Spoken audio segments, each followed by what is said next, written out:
Bob, and my thanks to all of you for the tremendous work that you do on behalf of Palm Beach. I was delighted to see Peter get that award, serving Palm Beach. He's obviously a brilliant man, but he's clearly not very big on geography. As I understand it, Peter, you moved from Palm Beach to Vermont. Vermont being next to Canada, 34 degrees below zero. Good luck. Well, thank you for this, and Michelle Kessler, when she called me to ask me to be the substitute hitter today. That's what they call it. I accepted with pleasure because of the tremendous contribution that she and Bob Niederlander and George Cohen and others who work so hard on the association do on a regular basis.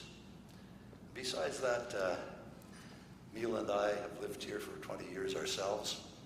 I'm just about getting set to run myself. Again, because interesting things happen to you when you leave office. After serving for 9 years as Prime Minister of Canada, the first trip that I made was to Orlando. I was on Northwest Airlines, and we left Montreal, and we got caught in one hell of a snowstorm. And we were diverted to Detroit. And we got off the plane in Detroit. I walk up, there's a lady from Special Services there. She said, Prime Minister Mulroney, go right over there and get on that electric cart, and it's going to take you to the end of the airport, and you're going to make a connection for Orlando. I said, thank you very much. As I'm heading to the cart, which is being guarded by a kid about 18 years of age, 275 pounds, as I'm approaching, a woman behind me sneaks ahead, and she says to him, I have to have that cart right now. And he said, you cannot have that cart. She said, why not? He said, this cart is reserved for the former dictator from Canada.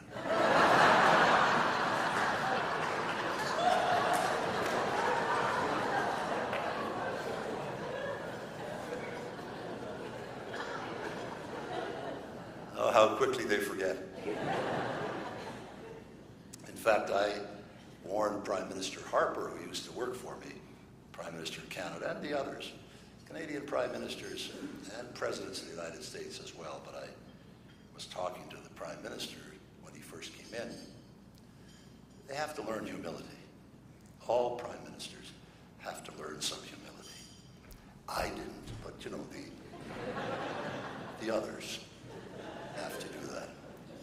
And I told Harper the story of Prime Minister Diefenbaker. Somebody here from Western Canada mentioned Prime Minister Diefenbaker to me a few minutes ago.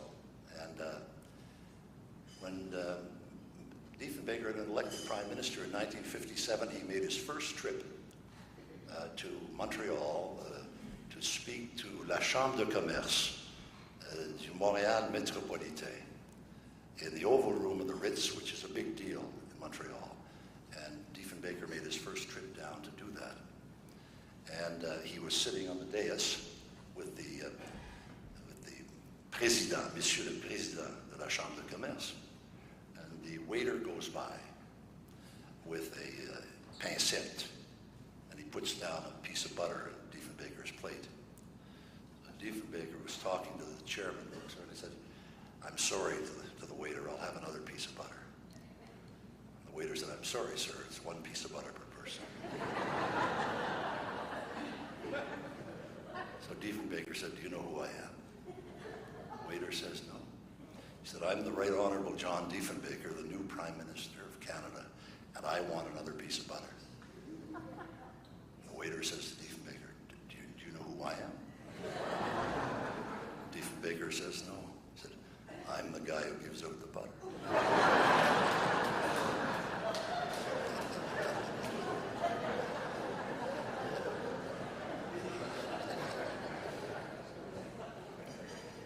Of course, you know, you you don't get rich in politics, but the gratitude of the voters is so overwhelming. God, I miss the adulation. Those wonderful, loving editorials every morning on the CBC. I don't know how the hell I survived without them. But about 3 months after I left, a fellow from Western Canada was in Ottawa, and you may have seen it on television. The Prime Minister's residence in Canada is called 24 Sussex, and it's guarded by the RCMP. And a guy comes up to this fellow comes up to the RCMP guard and says, "I'd like to see Prime Minister Mulroney." And the guard says politely, "But sir, Mr. Mulroney is no longer Prime Minister." "Oh, okay." And he leaves, and the next day the same guy comes up and he says to the same guard, "I want to see Prime Minister Mulroney." And the guard said, "Sir, Brian Mulroney is no longer Prime Minister of Canada." "Oh, okay." By God, the next day he comes back, and the same guard is there, and he asks to see Prime Minister Mulroney, and the guard, by now, is a little bit annoyed, to say the least. And he says, "Sir, I've told you, Brian Mulroney is no longer Prime Minister. Don't you understand that?" The guy said, "Oh yeah, I understand it. I just enjoy hearing it."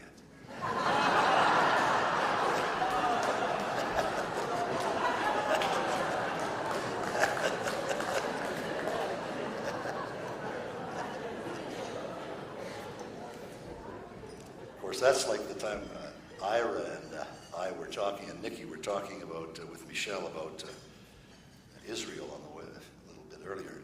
One day, Mila and I were watching television, and one of my successors as Prime Minister, who will remain nameless, was on television conducting a press conference in Israel.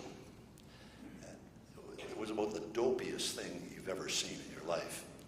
At one point he's asked what his solution is to the Palestinian situation, and he says, "You can't ask me." He said, "I don't even know whether I'm in north, south, east, or west Jerusalem today." I said to Mila, who was sitting next to me in my den, I said to Mila, "You know, this guy is so damn bad. I'm going to get myself elected leader of the party again, and I'm going to become Prime Minister of Canada once more." And there was total silence.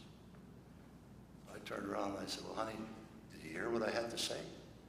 And she said, "Yes, I did." I said, "Well, what do you think?" She said, "I think it's a wonderful idea. And I know your new wife is really going to love the experience."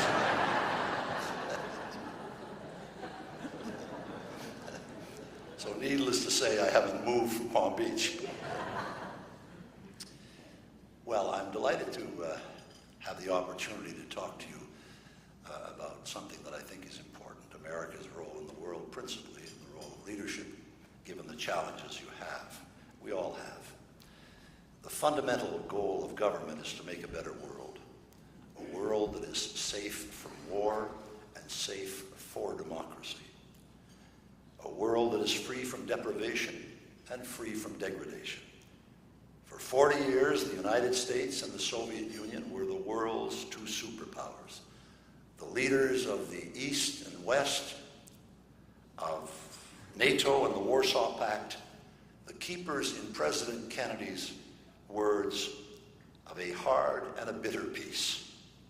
And then, in 1985, there came to power in the Kremlin a man named Mikhail Gorbachev, who questioned the assumptions of the Soviet system, ended the arms race and ultimately the Cold War, disbanded the East Bloc, the Warsaw Pact, and finally the tyranny of the Soviet Federation itself. I can remember sitting across a conference table from him in a private meeting in the Kremlin just hours after he had become leader of the Soviet Union in March of 1985. And I have to tell you, I never, ever that day thought that all of these things would happen. There he was, flanked by Andrei Gromyko. You remember warm, cuddly, affectionate Andrei Gromyko. Well, this new leader of the Soviet Union spoke to me with confidence of the future, but gave precious few indications of the convulsive changes he was about to unleash, so profound, as it turned out, that he and his administration and his federation would be consumed by them. For Canada and the United States, the post-Cold War world offered unique opportunities and daunting challenges. We begin from a common heritage of democratic traditions and a common defense of liberty. There are reminders of that from the trenches of one war to the beaches of the next. Places inscribed in the history of valor where Canadians and Americans have fought together and where Canadians and Americans have died together in the defense of freedom. And because we and our allies have remained true to those values and had the courage and the strength to defend them in NATO and Korea, in the Gulf and Afghanistan and elsewhere, within the last 25 years, the Berlin Wall fell and Germany was reunited. A trade unionist from Gdansk, an electrician like my father, became president of Poland.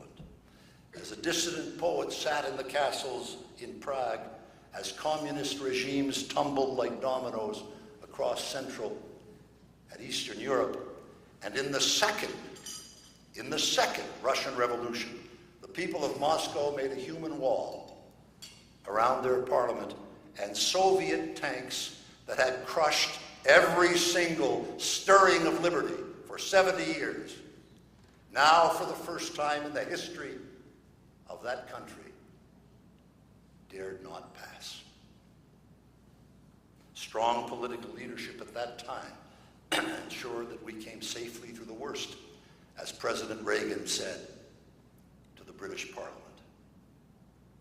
If the United States of America is to maintain its role of world leadership in political and security matters, and I view the United States of America as the greatest democratic republic that God has ever placed on the face of this earth.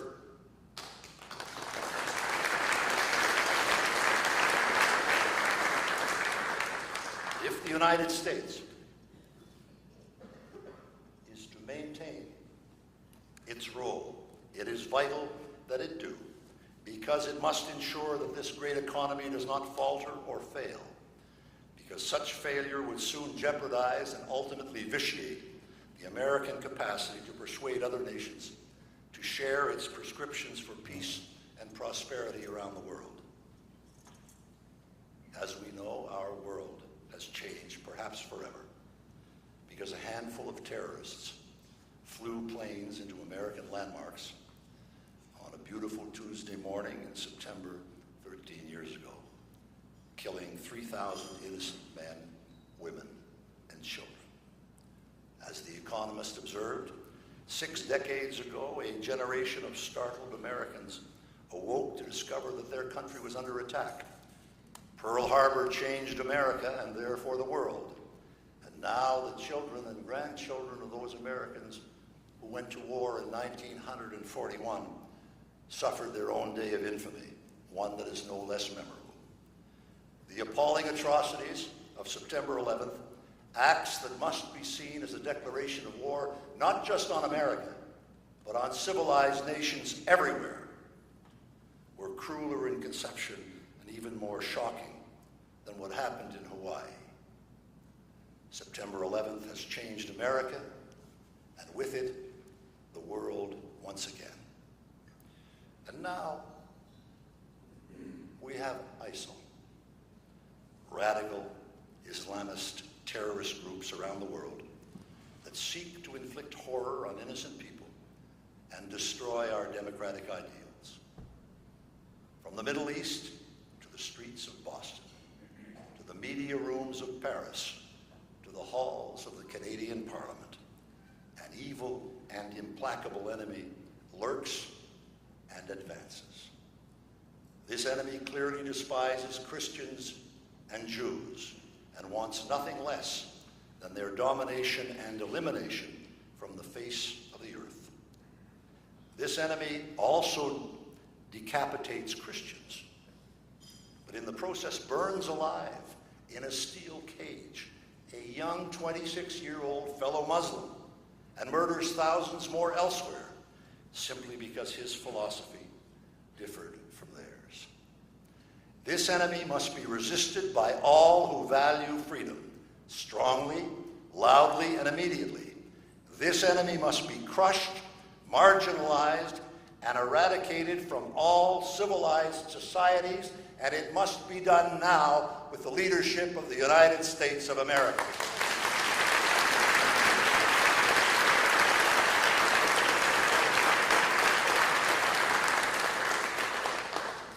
Achievement occurs when challenge meets leadership.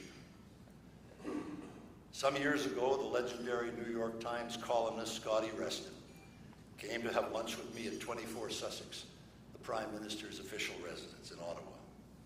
After an impressive tour d'horizon, Mr. Reston said to me, "You know, Prime Minister, for the last 25 years, I have opposed every single policy that your friend Ronald Reagan has ever proposed." And then he added, and during that same period, Ronald Reagan was twice elected governor of California and twice elected president of the United States. This self-deprecatory observation, I thought memorable because of its infrequency in the New York Times, was delivered somewhat ruefully, as if Mr. Reston were perplexed by his own admission. But to so wise an observer as Reston, the answer surely should have been clear. It's called leadership, that ineffable and sometimes magical quality that sets some men and women apart so that millions will follow them as they conjure up new visions and invite their countrymen to dream big and exciting dreams.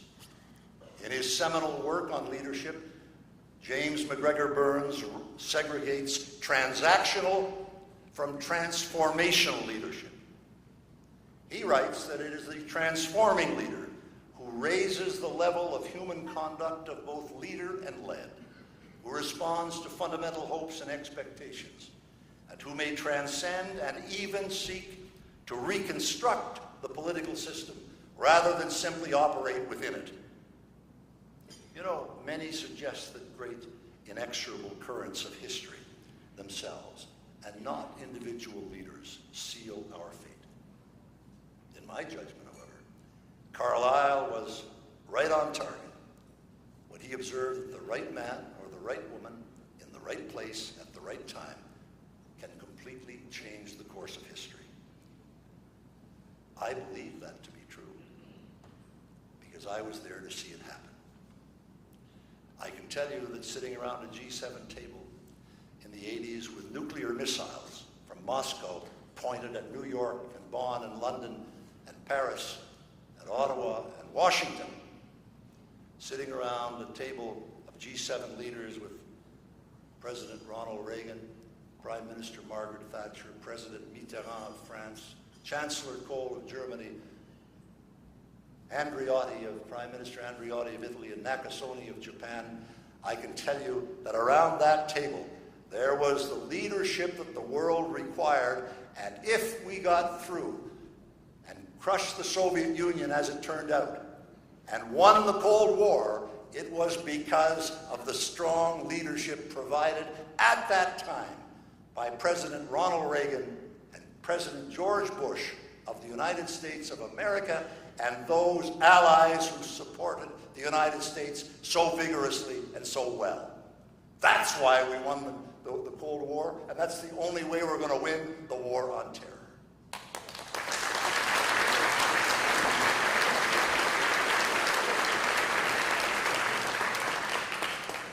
In a brilliant address delivered some time ago in Toronto, Ted Sorensen, himself a skilled observer of powerful leaders, as special counsel to President Kennedy and Johnson, said, "Once in office, those who wish to stand up and stand out and leave something enduring behind must build new institutions, not new images.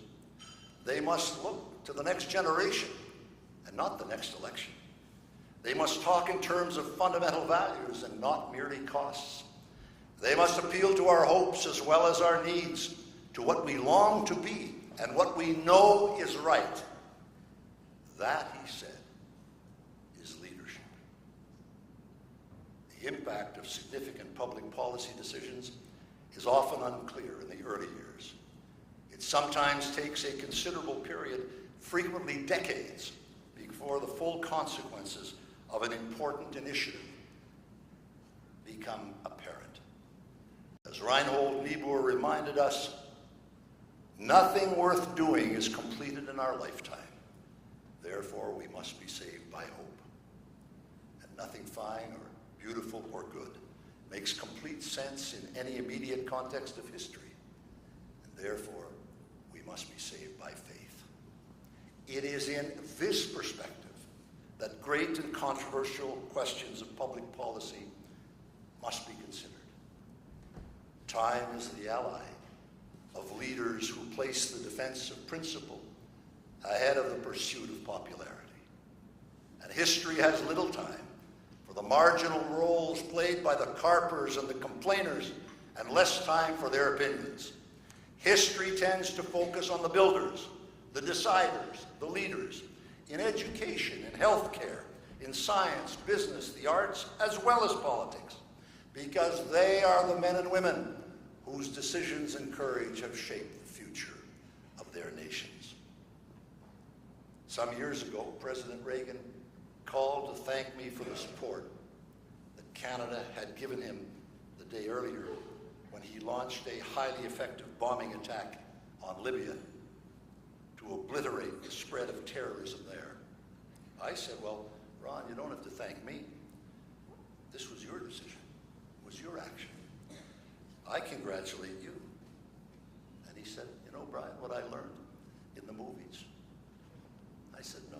He said, I learned in the movies that every once in a while, you got to show them a little ankle. Now is such a time. The world needs to see a little American ankle.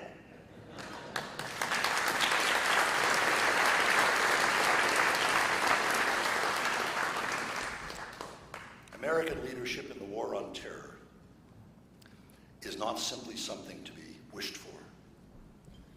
It is something the world cannot do without. Theodore Roosevelt had courageous leaders such as this in mind when he spoke 70 years ago at La Sorbonne in Paris. And he said, it's not the critic who counts, not the man who points out how the strong man stumbles or where the doer of deeds could have done better. The credit belongs to the man who is actually in the arena, whose face is marred by sweat and blood and tears, and who spends himself in a worthy cause, and who at the best knows in the end the triumphs of high achievement, and who at the worst, if he fails, at least he fails while daring greatly, so that his place shall never be with those cold and timid souls who know neither victory nor defeat.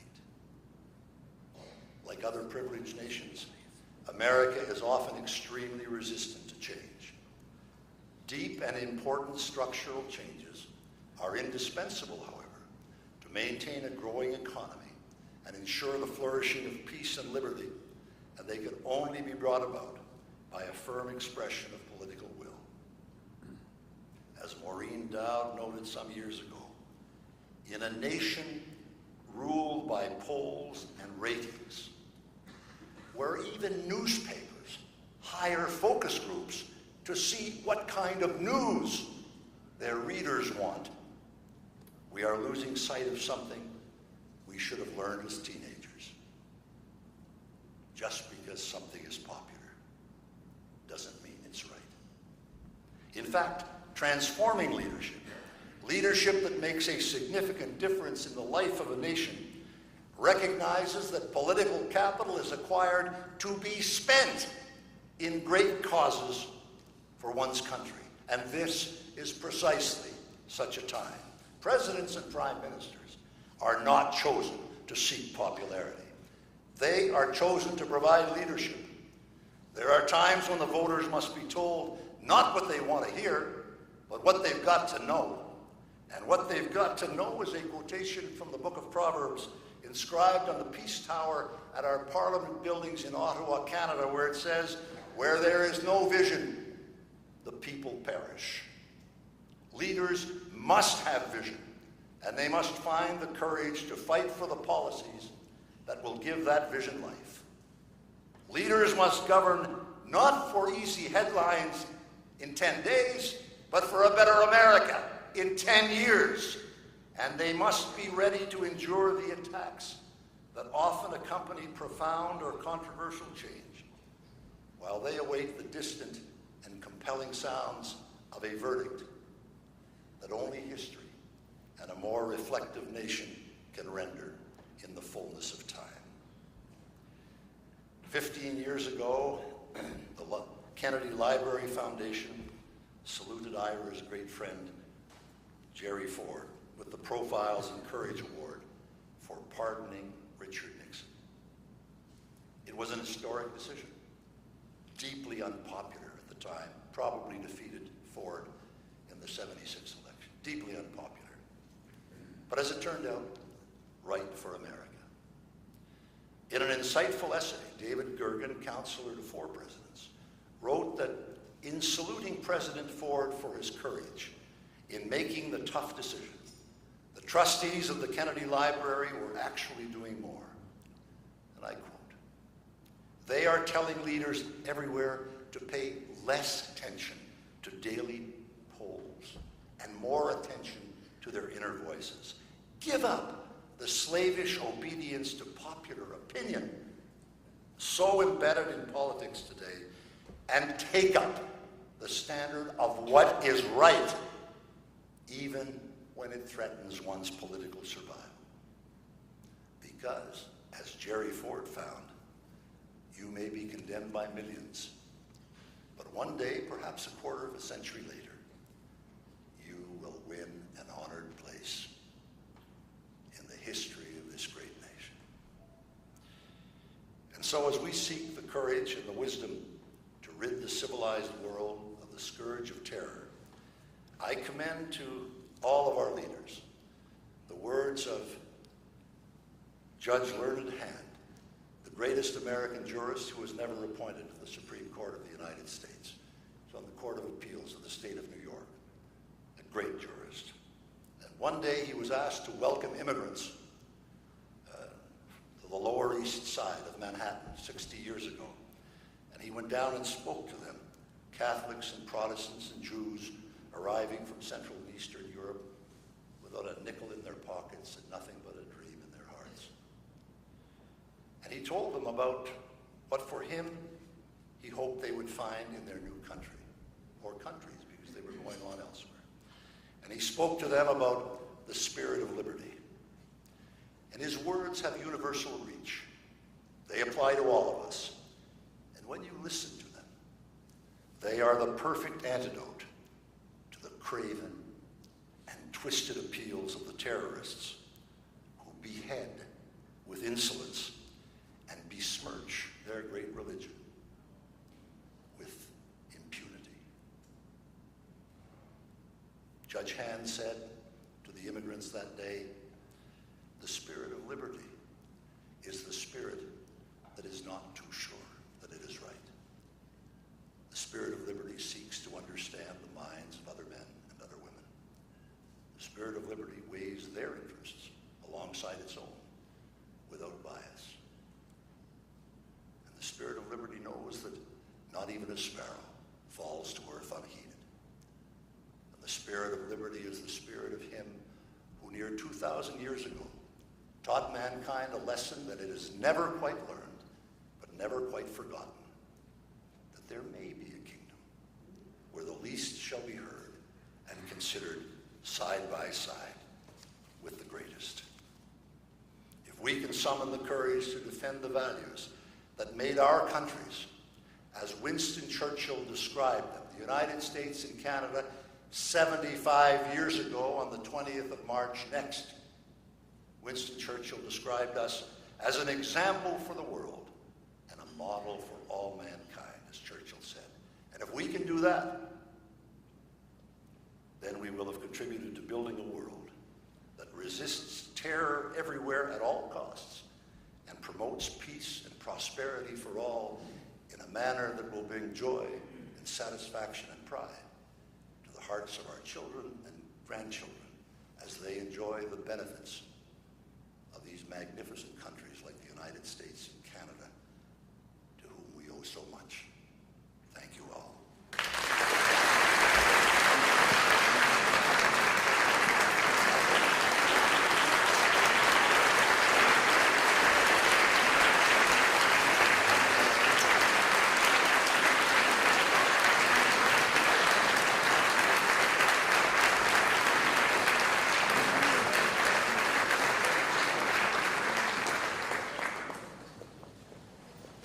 That was an outstanding speech.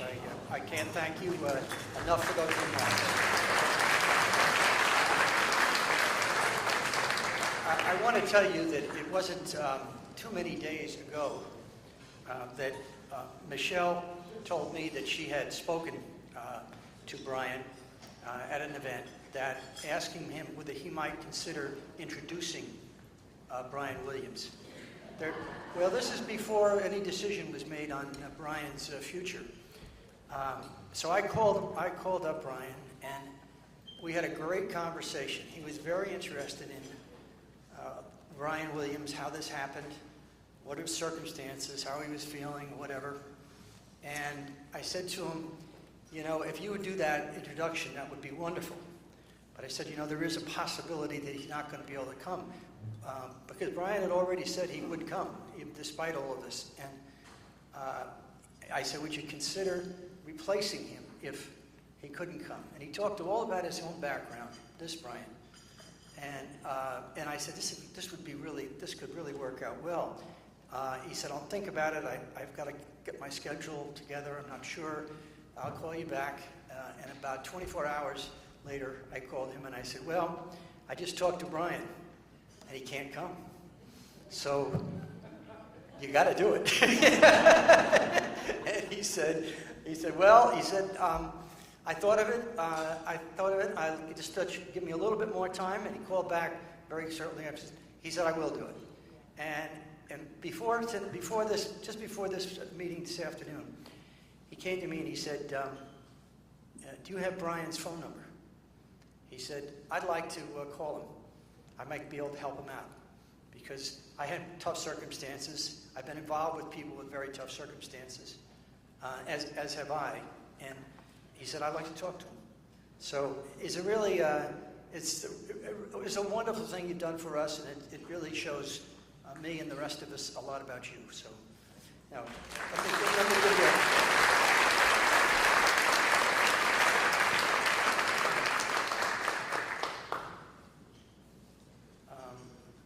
wait a second. They're not all the questions, but I try to put them together so we don't repeat it too much. And some of these areas you've already touched upon, but I'll try to give you the piece maybe you can further on. This is a comment, give it a comment on Russia's current foreign relations policy.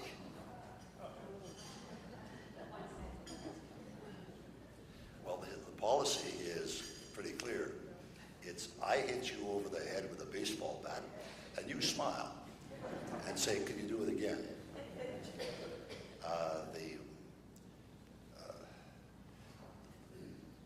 If you can allow a foreign power to take part of another country, like they did in Crimea, without so much as by your leave from NATO, with hundreds of thousands of troops there, plus enormous power, and it took them, the West, a long time to get their act together, even for sanctions against the Russians. Meanwhile, they go into the eastern Ukraine and they're lopping off 20% of the country, the way this is going. And this from a country, by the way, anybody who thinks that there's an economic superpower there, this from a country with 130 million people, which has about the size of the GDP of Canada with 35 million people. So this is not the superpower that it used to be when it was the Soviet Union. And still, Putin, who's daring and tough and mean, Putin's got the number of a number of people. Look, the fact of the matter is, and then what do we have? We've got the Chancellor of Germany and the President of France running off, trying to cook up a deal with Putin without the President of the United States. Look, nothing is going to happen without the leadership of the United States of America. What I have learned in politics, in international politics, as a close friend of the United States, as a collaborator with Ronald Reagan and George Bush and Bill Clinton, nothing is going to happen internationally of significance unless the United States is providing the lead. And if the President of the United States decides that he's not in this, he doesn't have a dog in this fight, nothing's going to happen. So I'm waiting for somebody there to step up and say, all right, enough is enough. Here's the policy, and here's what the United States is going to do, and we're not going to bet. Look, what are you going to do when the President of the United States says, here's a red line in Syria. If you cross that, we're coming after you. And the President of Syria, who doesn't have the GDP of Akron, Ohio, says, to hell with you, I'm crossing it. And he does. And nothing happens to him. What do you think's going on in Moscow when they watch that? People say that the leaders are talking important policy all the time. Wrong. The leaders are a bunch of gossips. They're all on the phone saying, Jesus, did you see what happened in Syria? Let me try something. Let me get some of that. So I think we're into a very, very dangerous time with Russia and with others. And it depends on two things: the leadership of the United States and the courage and solidarity, the solidarity of the allies, from Canada, the United Kingdom, to France, to Germany, to Japan, you name it, the solidarity of the allies in supporting the leadership of the United States. Will Canada join the coalition to defeat ISIS? Canada is very much part of it already, and we'll do everything, I'm sure, that's asked of us, and provide some considerable leadership. I think that our Prime Minister is as tough as nails on this issue, and I think it's serving him well. It appears that 80 or 85% of the Canadian people are in favor of this very hard line that he's defending against the terrorists. Look, we had a guy break into our parliament 2 months ago who was a French-Canadian Catholic who converted to Islam on the internet. One guy shoots a Canadian military officer or runs over him in a parking lot. The other guy grabs a gun and shoots a soldier who's on duty at our National Cenotaph, and then rushes into the Parliament buildings, shooting away. And what he didn't know, that it was a Wednesday morning, and he's rushing down the Grand Hall of Parliament. In that room there, the government caucus, led by the Prime Minister, is meeting, and there is the opposition caucus. Had he known that it was a Wednesday morning and a mandatory caucus thing, he could have walked in there with his guns blazing and taken out the entire government of Canada. As it was, he made it down to the end of that hall. When I was there a little while after, the Sergeant-at-Arms, Vickers, took me down and showed me exactly where he went around the corner of the Parliamentary Library, and the guy was whimpering in the corner. He put a bullet between his eyes, right in the Parliament of Canada. This is from a country that is supposed to be pretty pacific, but when they come into your parliament and say, and why was he doing this? He was doing this in the interests of the Islamic State. What the hell does Canada have to do with the Islamic State? Nothing. But we are part of the solidarity with America and with others, and so we are devils, and to be dealt with like that. No, Canada is very much engaged in this. Is there any likelihood that Iran can be prevented from obtaining nuclear weapons? Yes. If America says you're not going to have nuclear weapons and we're going to pull the plug on you, and if there's anything in these negotiations that could give rise to that, they should walk away from it right away. I'm going to be interested to see what Prime Minister Netanyahu has to say on the 3rd about this. Mila and I were in Israel in November, and we were in Bibi's office, and right there on his wall, he's telling the people, the only thing he's got on his wall is a map of Iran.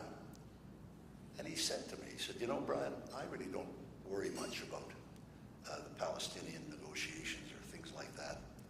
I am concerned with that because that is the existential threat to the existence of the state of Israel. And if they get nuclear arms, look what they're doing elsewhere. They're gonna be coming after us, so we've got to pull the plug on them now. So the answer to that, Bob, is yes, provided the Americans take the lead. But if they don't, I know somebody who's not going to sit idly by and allow this to take place. This is a bit of a forecast because you've already addressed some of the other part of this question, so I won't do that. But the real issue is, what is your view of where we will stand, where this threat of ISIS will stand in 5 years?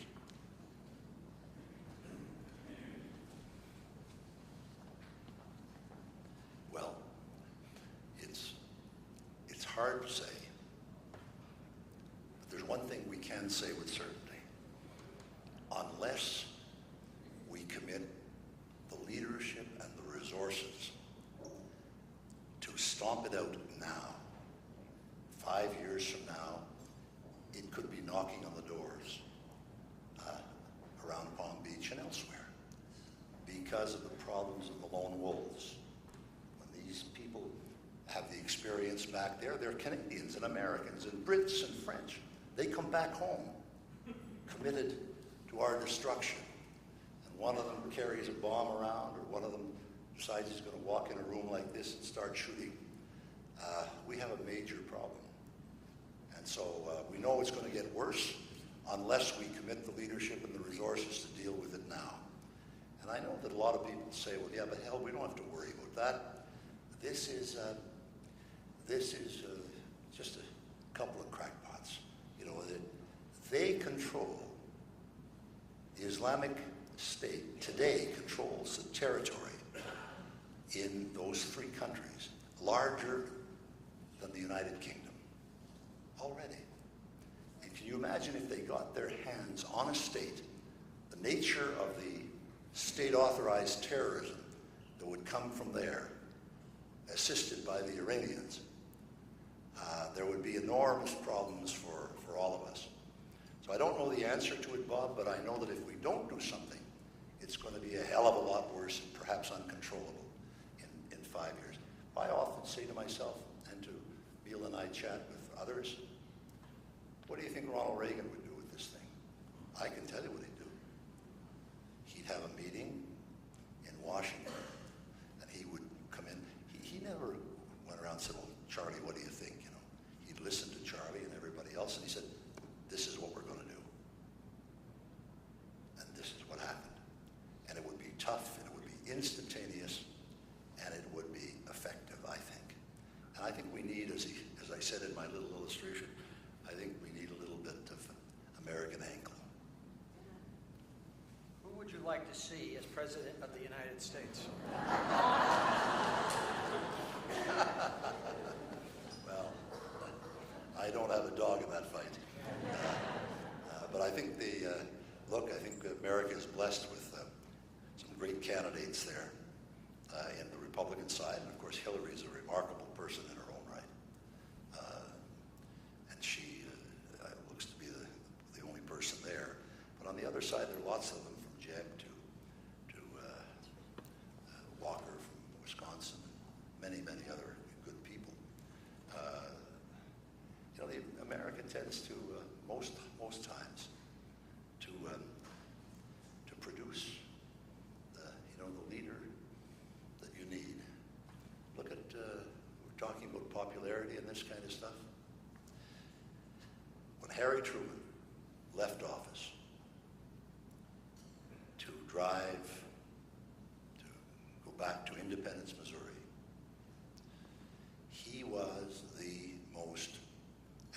greeted by an 8-column headline in the Kansas City Star.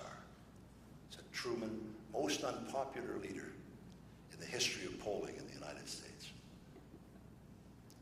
40 years later, the American Historical Society met in New York at a great convention, and they decided that Harry S. Truman was the 5th greatest president in the history of the Republic. And why?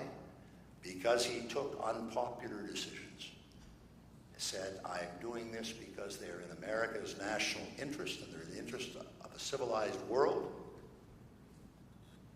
And I'm going to let the chips fall where they may. I'm not going to go out and poll and find out, have focus groups. Do you like me or do you like that? Or, Harry Truman didn't do any of that, and that's why he's now ranked in history as such a great and unvarnished leader.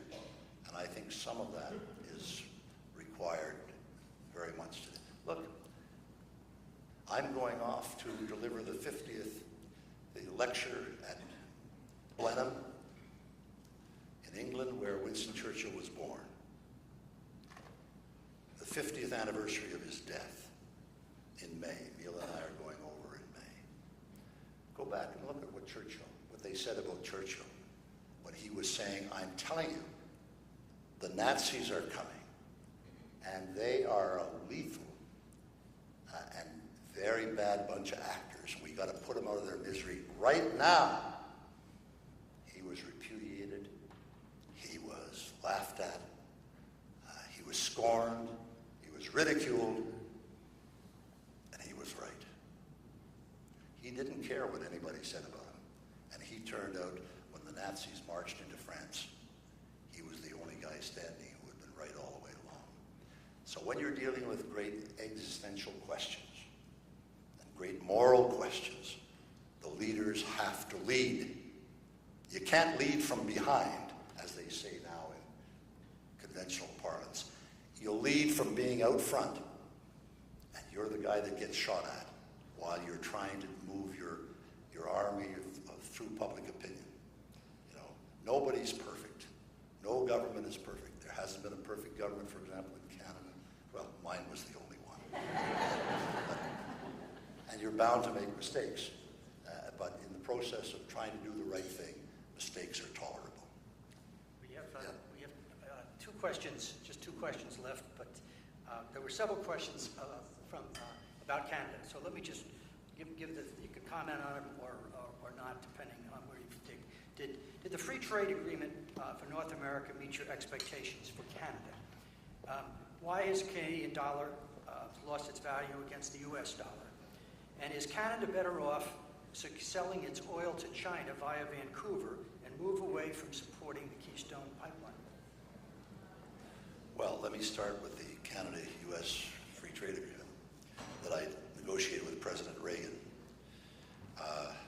I just about got killed in that for doing that.